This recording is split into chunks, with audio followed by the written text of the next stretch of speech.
اعوذ باللہ من الشیطان الرجیم بسم اللہ الرحمن الرحیم اللہم صلی علی محمد وعلی آل محمد۔ اللہ رب العزت کے ساتھ کسی کو شریک کرنا یا اس کا کسی کو بیٹا بنانا شرک فی ذات کے اندر آتا ہے، اور اللہ کے علاوہ کسی اور ہستی کے لیے یہ عقیدہ رکھنا جو اس دنیا سے رخصت ہو چکی ہو کہ وہ میرے نفع نقصان کا مالک ہے اور اس کو پکارنا، یہ بھی شرک ہے۔ اس کو شرک فی الصفات کہتے ہیں۔ سورۃ المائدہ آیت نمبر 73۔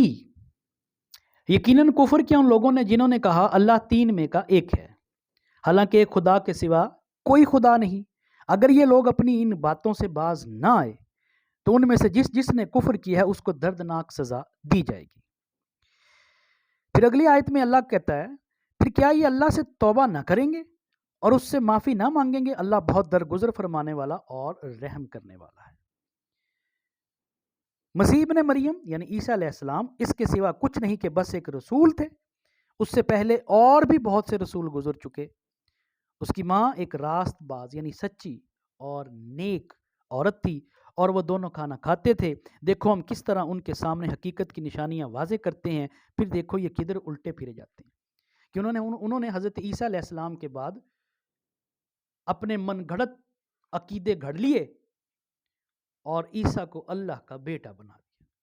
وہ اس وجہ سے کہ چونکہ مریم علیہ السلام کی شادی نہیں ہوئی تھی، جبرائیل کے ذریعے انہوں نے ایک وہ پھل کھایا اور اس کے بعد عیسیٰ علیہ السلام کی پیدائش ہوئی، تو انہوں نے یہ عقیدہ بنا لیا کہ چونکہ ان کے والد نہیں تھے تو وہ اللہ کے بیٹے ہیں۔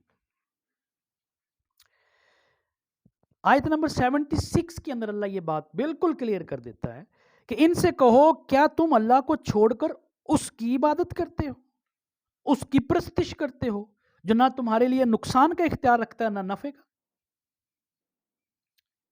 یعنی عیسیٰ علیہ السلام کے بارے میں بات ہو رہی ہے، حضرت مریم علیہ السلام کے بارے میں بات ہو رہی ہے کہ جن کی تم اللہ کا بیٹا بنا کے ان کو تم نے میرے ساتھ شریک بنا دیا ہے، وہ نہ نفع کے مالک ہے نہ نقصان کے مالک ہے۔ عیسیٰ کون ہے؟ اولو العزم پیغمبر ہیں، صاحب شریعت ہیں۔ عیسیٰ کون ہے؟ مردوں کو زندہ کرنے والے ہیں۔ عیسیٰ کون ہیں؟ کوڑیوں کو شفا دینے والے ہیں۔ عیسیٰ کون ہے؟ وہ یہ بتا دیتے تھے کہ کوئی گھر سے کیا کھا پی کے آیا ہے۔ یہ معجزات تھے عیسیٰ کے پاس، لیکن اللہ نے ان کی بات کلیئر کر دی کہ وہ اللہ کے رسول ہیں۔ جہاں اللہ نے چاہا ان کو غیب کی باتیں بتائی، لیکن وہ خود اپنے نفع نقصان کے مالک نہیں ہیں۔ تمہیں اگر مانگنا ہے، پکارنا ہے، وہ میں ہوں، اللہ تعالیٰ نے فرمایا۔ حالانکہ سب کی سننے والا اور سب کچھ جاننے والا اللہ ہی ہے۔ اور آخری 77 آیت نمبر سورۃ المائدہ، اے اہل کتاب اپنے دین میں ناحق غلو نہ کیا کرو۔ غلو کسے کہتے ہیں؟ بڑھا چڑھا کے پیش کرنا۔ ہمارے ہاں بھی بہت کچھ ہو رہا ہے۔ اور ان لوگوں کی تخیلات کی پیروی نہ کرو جو تم سے پہلے خود گمراہ ہو گئے اور بہتوں کو گمراہ کیا اور سوا سبیل سے بھٹک گئے۔ یہ جو بعد میں آنے والے جو فالورز ہیں جنہوں نے اپنے نظریات گھڑ لیے، ان کی پیروی نہ کرو۔ اور ہمارے پاس اس وقت صحیح پرکھنے کے لیے اگر کوئی دلیل ہے، کوئی حجت ہے، تو وہ قرآن مجید ہے۔ باقی ہر فرقے کے اپنے اپنے ترجمے، اپنی اپنی تفسیریں ہیں۔ قرآن کریم کو پڑھو، اس میں اللہ تعالیٰ کیا فرما رہا ہے وہی ہمارے لیے دلیل ہے، یا پھر صحاح احادیث ہیں۔ لیکن اگر قرآن میں جو چیز مل جاتی ہے پھر ہمیں حدیث میں بھی جانے کی، ہاں قرآن میں نہیں ملتی پھر حدیث میں جانا۔ اللہ تعالیٰ قیامت کے دن وہاں پہ موجود ہوں گے۔ اللہ پوچھے گا عیسیٰ یہ کیا بیٹا کہہ رہے ہیں؟ تو عیسیٰ خود بتائیں گے کہ میں نے ان کو نہیں کہا کہ میں اللہ کا بیٹا ہوں۔ میری تبلیغ، میری ٹیچنگز یہی تھی کہ میں اللہ کا رسول ہوں، اللہ کا بندہ ہوں، اور وہی تعلیمات میں نے پہنچائی۔ یہ بعد میں آنے والوں نے اس میں غلو کیا، وہاں پہ موجود ہوں گے، پوچھا جائے گا، اور بھی لوگ ہوں گے۔ تو جو اللہ کے رسول عیسیٰ علیہ السلام، حضرت مریم علیہ السلام، جن کے بارے میں کنفرمڈ انعام یافتہ ہیں، کامیاب لوگ ہیں، وہ نفع نقصان کے مالک نہیں ہیں۔ تو یہاں پر بھی ایسا ہی ہے، جو بزرگ اولیاء کرام ہیں انہوں نے بڑی محنتیں کی ہیں، انہوں نے اسلام کو پھیلانے میں، توحید کو پھیلانے میں سب سے بڑا کردار اولیاء کرام کا ہوتا ہے سوری، لیکن آنے والے فالوورز انہوں نے ان کو بڑھا چڑھا کے، وہ سمجھتے ہیں کہ ہم نے یہ کام کر کے بہت اچھا کام کیا، قیامت کے دن ہمیں بہت تمغے ملنے والے ہیں، یہ تو پتہ چلے گا نا۔ آگے قرآن پاک آیت نمبر 86 سورہ نحل پارہ نمبر 14، جب مشرکین اپنے ٹھہرائے ہوئے شریکوں کو دیکھیں گے، مشرکین جو شریک کرتے ہیں، اور میں نے پہلے بتایا کہ کسی کو پکارنا، اللہ کے ساتھ شریک کرنا، اس سے اپنا نفع و نقصان کے عقیدہ رکھنا، یہ مشرک کا کام ہے۔ اب یہاں پہ آپ چاہے ان کو یہود و نصارہ سمجھ لیں، اپنے آپ کو نہ سمجھیں، مشرکین اپنے ٹھہرائے ہوئے جن کو وہ بلاتے تھے، پکارتے تھے، دیکھیں گے تو کہیں گے اے پروردگار یہی ہیں وہ ہمارے شریک جنہیں ہم تجھے چھوڑ کر پکارتے تھے، وہاں پہ تو موجود ہوں گے اور اس امید میں ہوں گے کہ یہ ہماری مدد کریں گے۔ عیسیٰ علیہ السلام نے جیسے جواب نہیں دے دیا، میں نے ان کو نہیں کہا، ایسے ہی اور بھی ہوں گے ہمارے یہاں یا علی مدد، علی وہاں پہ موجود ہوں گے، وہ کہیں گے میں نے ان کو نہیں کہا، میری کوئی ایک آیت، کوئی حدیث، میں نے روایت کی ہو جس میں نے کہا ہو کہ مجھے پکارو، میری کتاب کوئی نہج البلاغہ اور کتابیں ہیں، کسی ایک میں جیسی توحید حضرت علی رضی اللہ تعالیٰ عنہ نے بیان کی ہے شاید ہی کسی نے کی ہو۔ اچھا، حضرت عبد القادر جیلانی رحمۃ اللہ علیہ، غوث اعظم یا مدد غوث اعظم، وہ کہیں گے میں نے تو ان کو نہیں کہا، ایک فکرہ دکھا دیں جو اس میں کہا گیا ہو، یہ تو پیچھے سے گھڑ لیے کہ تمام پیروں کی گردنوں پہ میرا پاؤں ہے، ان کی کتاب بنیت الطالبین پڑھ کے دیکھیں۔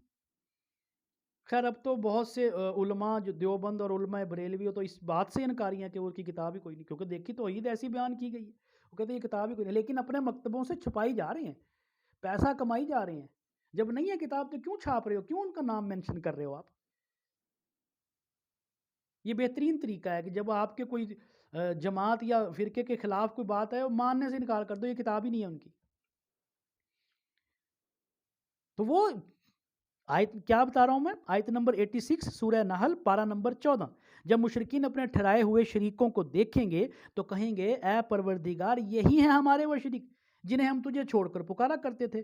اس پر وہ انہیں جواب دیں گے تم جھوٹے ہو، تم جھوٹے ہو، ہم نے ایسی کوئی بات نہیں کی۔ اس وقت یہ سب کے سب اللہ کے سامنے جھک جائیں گے اور ان کی غلط باتیں جو وہ گھڑا کرتے تھے ان کے پاس سے غائب ہو جائیں گی، سب ختم ہو جائے گا، جو فلاسفی جھاڑی ہوئی ہے نا بعد میں یہ سب ختم ہو جائیں گی۔ آیت نمبر 87 کا ترجمہ کر رہا ہوں۔ اچھا یہاں پر ایک تھوڑا سا ٹویسٹ بھی ہے، آپ مختلف ترجمے پڑھیں علماء کرام کے، اہل حدیث مکتب فکر کے علماء کے پڑھ کے دیکھ لیں، اہل تشیع مکتب فکر کے پڑھ کے دیکھ لیں، دیوبند مکتب فکر انہوں نے ترجمہ وہی کیا ہے، قالوا ربنا ہؤلاء شرکاؤنا الذین کنا ندعو من دونک، کہ یہ وہی ہیں جن کو ہم چھوڑ کر، آپ کو چھوڑ کر ان کو ہم پکارا کرتے ہیں۔ ندعو کا لفظ استعمال ہوا، ندا سے ہے، پکارنے سے ہے، تو انہوں نے اس کا ترجمہ وہی پکارنا کیا ہے۔ لیکن جو بریلوی مکتب فکر ہیں اور ان میں بھی خاص طور پہ جو میں نے دیکھے ہیں، ایک اعلیٰ حضرت احمد رضا خان بریلوی اور دوسرے ڈاکٹر طاہر القادری، انہوں نے ترجمہ کیا کیا ہے، انہوں نے ندعو کا مطلب پوجنا، کہ ہم جن کو پوجا کرتے تھے۔ اب یہاں پر عام آدمی تو کہتا ہے ہماری تو بات ہی نہیں ہو رہی، پکارنے کی تو بات ہی نہیں ہو رہی، پوجنے کی بات ہو رہی ہے، عبادت کرنے کی بات ہو رہی ہے، سجدہ کرنے کی بات ہو رہی ہے، تو وہ اس کو چلا جاتا ہے۔ لیکن میں سمجھتا ہوں کہ بہترین ترجمہ انہی کا ہی ہے، وہ یہ کہہ رہے ہیں کہ پکارنا بھی پوجنے کے زمرے میں آتا ہے، پرستش کے زمرے میں آتا ہے، عبادت کے زمرے میں آتا ہے۔ اللہ کے علاوہ جب آپ کسی کو پکار رہے ہو پوج رہے، تو بڑا بہترین ترجمہ ہے، جن کو ہم پوجا کرتے تھے وہ تو جواب دے دیں گے قیامت کے دن، عبد القادر جیلانی رحمت بلائی جاؤ، یا غوث اعظم دستگیر بلائی جاؤ۔ یہ قرآن بیان کر رہا ہوں میں، کوئی دلیل نہیں ہے، بے سوچے سمجھے جناب بات کیے جا رہے۔